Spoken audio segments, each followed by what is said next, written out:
आज हम उपकार के विषय में चर्चा करेंगे। उपकार उपकार भी धर्म का एक प्रमुख अंग माना गया है, बल्कि ये कहा गया है कि उपकार से बड़ा कोई धर्म नहीं है। उपकार को धर्म का मूल कहा गया है। इस तरह की बातें लोग करते हैं, पर उपकार को ज़रा समझने की ज़रूरत है। उपकार है क्या? उपकार कहते किसे हैं? उपकार के कई रूप होते हैं। उपकार का मोटे तौर पर अगर मान लिया जाए, किसी का भला करना, किसी के हित की बात करना, किसी का भला चाहना, मन से, वचन से, कर्म से किसी के प्रति अच्छे भाव रखना और उसकी सहायता करना, उसकी मदद करना, इसको मोटे तौर पर उपकार कहा जा सकता है। पर उपकार कई प्रकार से भी किया जा सकता है। कई प्रकार से, जिसमें उपकार का मतलब परोपकार। खुद का उपकार भी होता है, परोपकार भी होता है, और समाज का भी उपकार होता है। वैसे तो हमने सबने इस जन्म जो लिया है संसार में, हम सब समाज में रहते हैं, और समाज में रहते हैं तो हम एक दूसरे पर निर्भर रहते हैं, एक दूसरे के काम आते हैं, एक दूसरे के दुख मुसीबत में काम आते हैं, एक दूसरे की मदद करते हैं। ये सब, और ये एक दूसरे की मदद के बिना, एक दूसरे के सहयोग के बिना समाज में रहना संभव ही नहीं है। एक व्यक्ति अकेला सब कुछ नहीं कर सकता, उसे दूसरों पर निर्भर रहना पड़ेगा। दूसरों पर निर्भर रहने के लिए दूसरे लोग उसकी मदद करेंगे। इसमें क्या है, एक प्रकार का आपस में समझौता हो गया। एक किसी प्रकार की कोई मदद करता है तो दूसरा दूसरे प्रकार की कोई मदद करता है। सब परस्पर एक दूसरे की मदद करते हैं, और एक दूसरे के कामों को सिद्ध करते करते सब एक दूसरे का सहयोग करते रहते हैं। इस तरह हमने अपना एक सह अस्तित्व बना लिया है, और हम सब रह रहे हैं, सब जी रहे हैं। ऐसी स्थिति में नॉर्मली सब अपने अपने काम करते रहते हैं, और अपने काम के आधार पर अपनी जीविका उपार्जित करते रहते हैं। ये एक व्यापार है, ये एक व्यवसाय है, ये एक व्यवहार है, और ये एक सामाजिक व्यवस्था भी है। इस सामाजिक व्यवस्था के अधीन रहकर लोग बाग ये सब काम करते रहते हैं। इस पर नियंत्रण करने के लिए सरकार ने समाज की स्थापना हुई। समाज में नियम और कानून बने, जिन नियमों कानून का पालन करके हम सब इस समाज में रह रहे हैं, और समाज में रहते हुए अपना जीवन यापन कर रहे हैं। कुछ नियम बना दिए गए हैं, कुछ कानून बना दिए गए हैं, उसका कानून सबको पालन करना आवश्यक है। इसके लिए दंड के विधान भी किए गए हैं, और वो दंड देकर इन बुरे कामों से हतोत्साहित किया जाता है। ये सब व्यवस्था चलती रहती है। इसमें स्वार्थ को रखा गया है सर्वोपरि, क्योंकि व्यवहार और समाज के सब काम स्वार्थ पर ही आधारित हैं। हम जो है, किसी का भला करेंगे तो कोई हमारा भला करेगा, हम किसी के काम आएंगे तो कोई हमारे काम आएगा।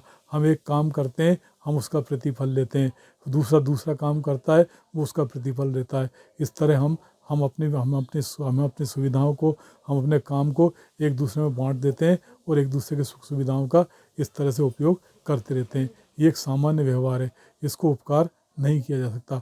उपकार क्या होता है? उपकार इससे हटके होता है, इन सब से हटके उपकार होता है, जिसमें कोई प्रतिफल की आकांक्षा नहीं रहे। सिर्फ अपने मन से हम किसी का भला करना चाहें, और हम वो भला कर लें, और ऐसा हम भला करते भी हैं, और वो भला करके हमें सुख की प्राप्ति होती है, आनंद की प्राप्ति होती है। जैसे हम व्यवसाय करते हैं, जैसे हम किसी के लिए कोई काम करते हैं, कुछ पैसे के लिए कोई काम करते हैं, उससे हमें सुख प्राप्त होता है। लेकिन जब उपकार करते हैं तो उपकार से हमें सुख तो प्राप्त होता ही है, उससे हमें आनंद भी प्राप्त होता है। जैसे अगर हम खुद खाना खाएं खरीद कर, तो हमें इससे सुख प्राप्त होगा, लेकिन यदि हम किसी भूखे को खाना खिला दें तो इससे हमको आनंद प्राप्त होगा। ये आनंद ही, इसी को हम उपकार की श्रेणी में रख सकते हैं। अगर हम कहें कि उपकार ईश्वर के लिए प्रिय है, ईश्वर को उपकार करने वाले प्रिय हैं, इसलिए उसे धर्म का मूल कहा गया है। क्योंकि उससे उपकार करने से व्यक्ति जो है एक पुण्यात्मा बनता है, एक अच्छा इंसान बनता है, एक नेक इंसान बनता है, एक भला इंसान बनता है। उपकार की ज़रूरत किसे पड़ती है? उपकार की ज़रूरत उसे पड़ती है जो वंचित हैं, जो बेबस हैं, जो दुखी हैं, जो लाचार हैं, या जो साधनहीन हैं। उनकी मदद के लिए हमें उपकार की ज़रूरत पड़ती है, और हम उपकार करते हैं। उपकार समाज के द्वारा भी किया जाता है, उपकार बड़े बड़े दानदाताओं के द्वारा किया जाता है। उपकार सरकार भी जो है जन कल्याण के लिए, उपकार के लिए अनेक प्रकार की योजना चलाई जाती है। जिस तरह सार्वजनिक अस्पताल हैं, जिस तरह सार्वजनिक धर्मशाला हैं, जिस तरह सार्वजनिक आश्रय घर हैं, सार्वजनिक भोजन केंद्र हैं, ये सब भंडारे हैं, ये सब जो है अन्य क्षेत्र हैं, ये सब उपकार के लिए चलाए जाते हैं और लोग इसको ये उपकार करके बड़े खुश होते हैं, बड़े आनंद का अनुभव करते हैं। दूसरी बात ये होती है, धन कमाता है इंसान अपने लिए कमाता है, अपने सुख सुविधा साधन के लिए अलग कमाता है, फिर वो क्यों उसके मन में उपकार की भावना होती है, फिर क्यों वो उपकार करना चाहता है। वो चाहे तो उपकार ना करे, वो चाहे तो अपने खुद उस धन का खुद के लिए इस्तेमाल करे, उन साधनों सुविधाओं के लिए खुद के लिए इस्तेमाल करे, पर वो उपकार क्यों करता है। उपकार के भाव उसमें रहता है कि उपकार उपकार उपकार उसको आनंद प्रदान करता है, उस आनंद की तलब, वो आनंद अवर्णनीय होता है, उस आनंद की अनुभूति बहुत अच्छी होती है, वो सुख से कई गुना ज़्यादा होती है और उस आनंद की अनुभूति के लिए व्यक्ति उपकार करना चाहता है। लेकिन जो स्वार्थी होते हैं वे उपकार नहीं करते, वे उपकार की आड़ में भी अपना स्वार्थ सिद्ध करते हैं। ऐसे लोग दिखावा करते हैं, ये दिखावा करने वाले लोग ये उपकारी नहीं होते, ये केवल दिखावे के लिए, अपने नाम प्रतिष्ठा और प्रसिद्धि यश के लिए उपकार करने का दिखावा करते हैं और उपकार की आड़ में बहुत सारा धन कमाते हैं, बहुत सारा पैसा कमाते हैं और पैसा कमाकर उसका आनंद उठाते हैं, उसका लाभ उठाते हैं और दूसरों को उपकार के नाम पर एक भ्रम फैलाते हैं। ये लोग उपकार से दूर रहते हैं। उपकार के बारे में ये कहा जा सकता है कि सर्वव्यापक है। अगर ये किसी धर्म, जाति, व्यवस्था, समाज या वर्ण या किसी क्षेत्र को देखकर किया जाए तो इससे हम उपकार नहीं किए जाएंगे। अगर जातिवाद, उपकार में जातिवाद आ जाए, उसको उपकार में समाजवाद आ जाए, उपकार में संप्रदायवाद आ जाए, उपकार में देशवाद आ जाए, उपकार में ये सब अगर भावनाएं आ जाती हैं या अपनापन वाले अपने पराये वाला भाव आ जाए तो उसे हम उपकार की श्रेणी में नहीं रख सकते। वो हम एक व्यवहार तो हो सकता है पर वो उपकार नहीं हो सकता। उपकार के लिए हमें निष्कपट और निस्वार्थ भाव से, समान भाव से हमें ये भाव रखना चाहिए कि हम जिसका उपकार कर रहे हैं, हम ये नहीं देख रहे कि वो किस जाति का है, किस भाषा का है, हमारे वाला है या पराया वाला है, या हमारे धर्म का मानने वाला है या दूसरे धर्म का मानने वाला है। हम केवल शुद्ध भाव से उपकार करते हैं, उसका भला करते हैं। जब हमारी मन में ये भावना शुद्ध हो जाती है तो उसे ही हम सच्चे उपकार की श्रेणी में रख सकते हैं। लेकिन जो कुछ लोग ऐसे हैं, वे उनके धर्म गुरु भी ऐसे होते हैं, वे ऐसे विधान दे देते हैं, ऐसी व्यवस्था कर देते हैं कि नहीं, जो हमारे धर्म का है उसकी मदद करो, उसका भला करो, वही उपकार की श्रेणी में काम आए की श्रेणी में रखा जाएगा। जो दूसरे धर्म का व्यक्ति है, जो हमारे धर्म का विरोधी है, जो हमारे दुश्मन का विरोधी है, उसका उपकार मत करो, कि उसका उपकार करने से उपकार नहीं होगा बल्कि वो पाप की श्रेणी में आ जाएगा। ऐसे लोग भेदभाव को रखते हुए जो उपकार करते हैं उसको हम उपकार की श्रेणी में नहीं रख सकते। क्या उपकार मुक्ति का साधन हो सकता है? दूसरी बात ये, उपकार करने से हमारे मन में त्याग की भावना आती है। त्याग की भावना के साथ साथ हमारे मन में दूसरों की मदद करने की भावना आती है। दूसरों की मदद करने की भावना आने के साथ साथ हमारे मन में प्रेम उत्पन्न होता है।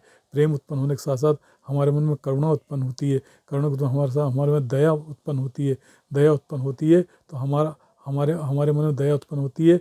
और हम जब ये सब करते हैं तो हम जो धन पैसे मेहनत से कमाते हैं, तो ये चीज़ सब करने से हमको जो आनंद प्राप्त होता है वह सच्चा आनंद होता है, वह अवर्णनीय आनंद होता है। और कहते हैं ये सब करने से हमारे धर्म की वृद्धि होती है, हमारे धर्म का लाभ होता है, हमारे पुण्य में वृद्धि होती है।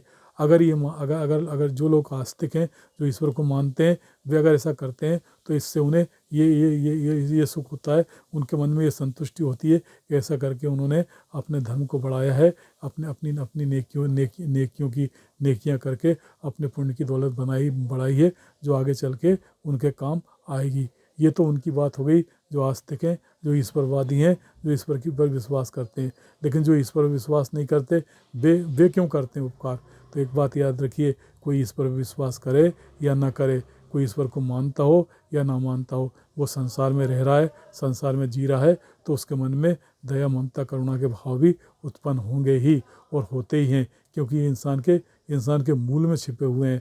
और अगर वो भगवान को ना भी माने, वो किसी व्यवस्था समाज के इसमें ना माने, तब भी वो समाज में रहेगा, तो उसमें उसके मन में सहजता से ही किसी के भला करने की भावना आ जाएगी। दूसरी बात ये कि अच्छा इंसान बनने के लिए हमारे अंदर उपकार की भावना का होना आवश्यक है। इसीलिए कई प्रकार के, जैसे अपने लिए तो हर कोई जीता है, अपने लिए तो पशु पक्षी भी जीता है, पर वो इंसान वो है जो दूसरों के लिए जिए। ऐसे में हम बहुत सा ऐसा करके हम समाज को स्वस्थ बनाते हैं, हम समाज को आनंदमय बनाते हैं, हम समाज को सुखमय बनाते हैं। इसमें हम जो है उन लोगों की मदद करते हैं जो कमा नहीं पाते, जो जिनके पास पेट भरने के लायक भी रोटी नहीं होती, या जिनके पास रहने के लिए कोई कपड़े नहीं साधन नहीं, घर नहीं होता, पहनने के लिए कपड़े नहीं होते, हम उनके लिए सब करते हैं। और ये सब करके हम ये सब जुटाते हैं उनके लिए। और जो जो ऐसा जब उनको हम देते हैं तो जो जो उनको सुख मिलता है, उससे हमें एक आनंद की प्राप्ति होती है, उससे हमारे धर्म की वृद्धि होती है। और ये उपकार के लिए ये सब किया जाता है। इसलिए अच्छा, उपकार करते हुए क्या किसी का बुरा भी हो सकता है? हाँ, ये भी हो सकता है। उपकार करने के साथ, उपकार करने में जाने अनजाने में हमारे साथ अपकार भी हो जाता है या बुरा भी हो जाता है। जैसे अगर देखा जाए तो किसी जानवर, कोई गाय घायल है और उसके पैर में कीड़े पड़े हुए हैं, हम उन कीड़ों को निकाल कर उस गाय के जख्मों पे मरहम पट्टी लगाकर उस गाय के जख्मों को ठीक करने की दिशा में कदम बढ़ाते हैं। लेकिन ऐसा करके हम क्या करते हैं, उन कीड़ों का आश्रय स्थल छीन लेते हैं, उन कीड़ों का भोजन छीन लेते हैं और उन्हें जो है तड़पता हुआ, मरने के लिए तड़पता छोड़ देते हैं। तो अगर देखा जाए तो इसे उपकार कहा जाएगा या अपकार कहा जाएगा। या जैसे हम फसल बचाने के लिए कीटनाशकों का प्रयोग करते हैं, वो कीड़ों को मार देते हैं। इसी तरह हम हानिकारक पशुओं को हानिकारक कीटों को नुकसान पहुंचाने वालों की हम बेरहमी से हत्या करते हैं। हम जो है चूहों को मार देते हैं, हम जो है कीड़े मकोड़ों को मार देते हैं। और फिर इसको हम जो है इसको हम गलत नहीं मानते, क्योंकि हम जीने के लिए हम इसे बहुत ज़रूरी समझते हैं। लेकिन वो जातिवादी होते हैं, वो कहते हैं ये उपकार नहीं है, ये बुरा काम है और ये नहीं करना चाहिए। लेकिन फिर भी हम करते हैं, फिर भी हम करते हुए फिर हम उपकार भी करते हैं। यानी ऐसा नहीं है कि व्यक्ति जो उपकारी है वो सदैव उपकार ही करता रहेगा, वो उपकार के साथ साथ बुरा भी करेगा। क्योंकि इंसान जब इस जीवन मिला है तो हम अच्छाई के साथ साथ बुराई भी जाने अनजाने में कर ही बैठते हैं। जैसे हमें पेट भरना है, पेट भरने के लिए हमें जो है भोजन की व्यवस्था करना पड़ेगी।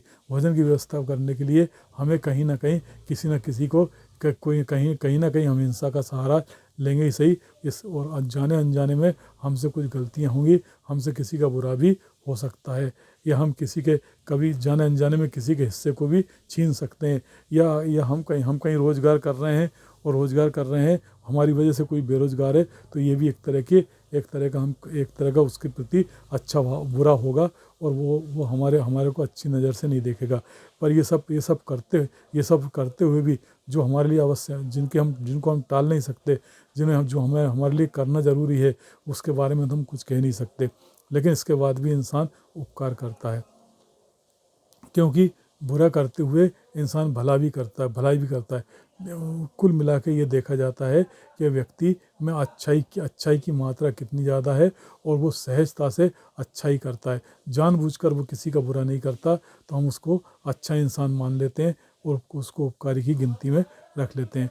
क्योंकि समाज में रहना है, अपने अस्तित्व को बनाए रखना है, तो अपने अस्तित्व के लिए हमें संघर्ष भी करना पड़ेगा। और संघर्ष करने के लिए हमें कभी कभी कुछ अप्रिय कदम भी उठाने पड़ेंगे, कुछ ऐसे निर्णय भी लेने पड़ेंगे जो उपकार की श्रेणी में नहीं रखे जा सकते, पर वो उनको टाला भी नहीं जा सकता। ऐसा हमको करना पड़ता है। और ऐसा करने के लिए समाज उसको स्वीकार कर लेता है। मोटे तौर पे देखा जाए तो जिसे समाज के लोग स्वीकार कर लें, जिसको देखकर सामाजिक रूप से वो अच्छा काम माने जाए, उसे ही हम उपकार की श्रेणी में रख सकते हैं। पर जो होता है वो तो होता ही है। पर जीने के लिए तो हम जो भी कुछ करते हैं वो तो ज़रूरी है। उसको तो बताया गया है कि हर हाल में इंसान को जीना चाहिए, और जीने के लिए सारी व्यवस्था करना चाहिए, उसके लिए प्रयत्न करना चाहिए, सकारात्मक अच्छी दिशा में प्रयत्न करना चाहिए। इसके बाद जीते इसके बाद हमसे जितना भला हो सके उतना भला हमें करना चाहिए, तो वही उपकार माना जाएगा और वो हमारी आध्यात्मिक उन्नति की ओर भी हमें ले जाएगा और ये आध्यात्मिक उन्नति हमें जो है मुक्ति की ओर ले जाएगी। मुक्ति हमें आनंद की ओर ले जाएगी। आनंद हमारा चिरस्थायी हो जाएगा, तो हमारे जीवन जीने का उद्देश्य सार्थक हो जाएगा। और जो नास्तिक हैं वो ये सब नहीं सोचेंगे, फिर भी वो उपकार करेंगे। उपकार इसलिए करेंगे कि उपकार उनकी आत्मा का भोजन है, उपकार उनको वास्तविक आनंद की प्राप्ति कराता है, इसीलिए वो उपकार करते हैं। जो पशु पक्षी जीव जंतु होते हैं वे भी एक दूसरे की मदद करते हैं, वे भी उपकार करते हैं, तो उनमें भी उपकार करने की भावना देखी जाती है। और इससे हम इनकार नहीं कर सकते, क्योंकि हम आए दिन ऐसे उदाहरण भी देखते रहते हैं, और उनके उदाहरण हमारे सामने आए दिन आते रहते हैं, जिसमें पशु पक्षियों ने भी अच्छे काम किए हैं, उपकार किया है, भला किया है, मदद किया है। इसको हम नज़रअंदाज नहीं कर सकते। और देखा जाए तो ये संसार का संचालन जो चल रहा है, संसार जो चल रहा है, उसमें उपकार का प्रमुख योगदान है। अगर कोई उपकार की भावना ही खत्म हो जाएगी, लोग किसी का भला ही नहीं करेंगे, लोग किसी के काम ही नहीं आएंगे, सब अपना अपना स्वार्थ सिद्ध करते रहेंगे, तो क्या होगा? तो ये होगा कि ये संसार एक पल भी नहीं रह पाएगा, ये संसार का अस्तित्व ही खत्म हो जाएगा, ये संसार ही नष्ट हो जाएगा। इसलिए उपकार बहुत ज़रूरी है। उपकार इस सृष्टि के लिए भी ज़रूरी है, उपकार हर व्यक्ति के लिए ज़रूरी है, उपकार जो है हर जीव जंतु के लिए ज़रूरी है, उपकार इस समाज की व्यवस्था के लिए भी ज़रूरी है। इसलिए उपकार को हल्का नहीं समझना चाहिए। उपकार एक महत्वपूर्ण घटक है, जीवन का घटक है, सृष्टि का घटक है, समाज का घटक है, व्यवस्था का घटक है। और ये उपकार जाने अनजाने में भी होता है। जैसे धरती जो है अन्य अनेक प्रकार के अन्न उपजाती है। धरती पे जो जल है, वायु है, वो हमें जीवन प्रदान करता है। तो ये हमारा पृथ्वी के द्वारा किया गया उपकार है। ये भले ही पृथ्वी को हम जड़ मान लें, पृथ्वी को हम बेजान मान लें, पर उपकार तो हम पृथ्वी हमारे ऊपर उपकार तो करती है। हम इस पृथ्वी पर रहते हैं, तो कुछ लोग जो है, कुछ आस्तिक लोग पृथ्वी की भी पूजा करना शुरू कर देते हैं। कुछ पृथ्वी की पूजा ना करते हुए उस परम पिता परमात्मा की पूजा करते हैं, जिसने इस पृथ्वी को बनाया और इस पृथ्वी में अन्न वगैरह सब उपजाया। तो ये हमारे मालिक का उपकार है, ये हमारे परमात्मा उपकार है। परमात्मा ने हमें उपकार किया, परमात्मा के उपकार से हम जी रहे हैं, तो परमात्मा के उपकार से हम जी रहे हैं, तो हमें उस परमात्मा के स्वभाव के अनुसार हमें भी उपकार करके लोगों को जीने देना है। यही हमारे अंदर भावना होनी चाहिए। लेकिन इसके साथ साथ हमें अपनी आत्मरक्षा का भी ख्याल रखना चाहिए। और आत्मरक्षा करने के लिए ये हमें ईश्वर के द्वारा भी इजाज़त दी गई है कि हमें अपनी आत्मरक्षा के लिए, अगर हमें आत्मरक्षा के लिए किसी साधन का उपयोग भी करना पड़े, तो उसको हम करने से नहीं गुजरते, क्योंकि ये भी हमारा स्वभाव है और इसको हम टाल नहीं सकते।